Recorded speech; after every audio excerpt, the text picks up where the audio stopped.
jedzie, Jasio, jedzie. Темата на обучителния семинар е изключително актуална, а това е екологично обучение с неформални методи.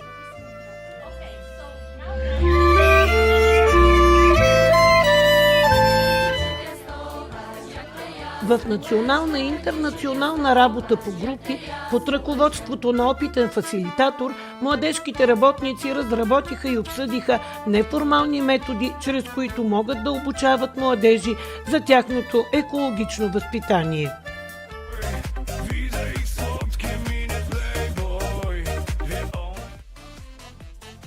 Изработиха къщички за птици.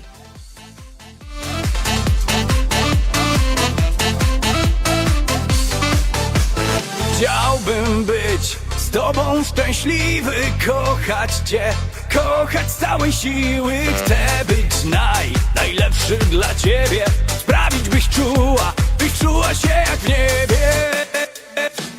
Ze mną bądź, zostań mą królewną, jedno wiem, kocham cię na pewno, szansę mi daj mi nadzieję. Zostań mą królewną, jedno wiem, kocham cię na pewno.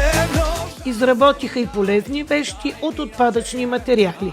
Twe życie na lepsze zmienię.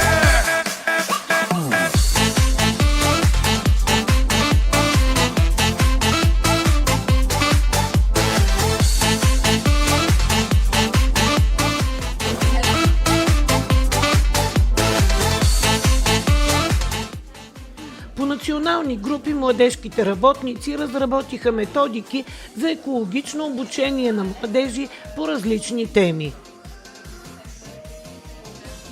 Na imię. Младежките работници представиха партньорските организации и работата за екологично образование на младежите в съответната държава. Nie ma Małgorzaty, wszystko traci sens. Małgorzata to dziewczyna, którą kochać chcę. W ustach słodkich jak cukierek zakochałem się. You know, specifics only about us, not about the others, and we thought it would be good if we show specifics. These pictures are again from our mountain, and Romanian and Bulgarians. The next one is Eco Postcards from the city, which was actually last year. As you can see, I also participated in this project.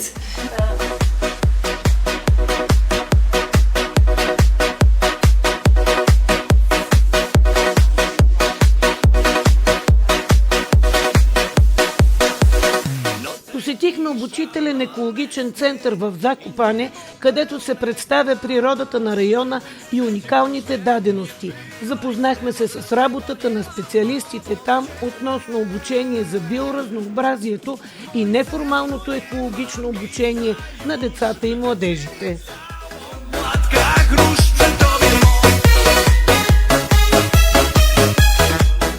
В края на обучителния семинар участниците получиха ЮТПАС за валидиране на наученото, които знания те ще приложат на практика в работата си като младежки работници в своята държава. Non-formal!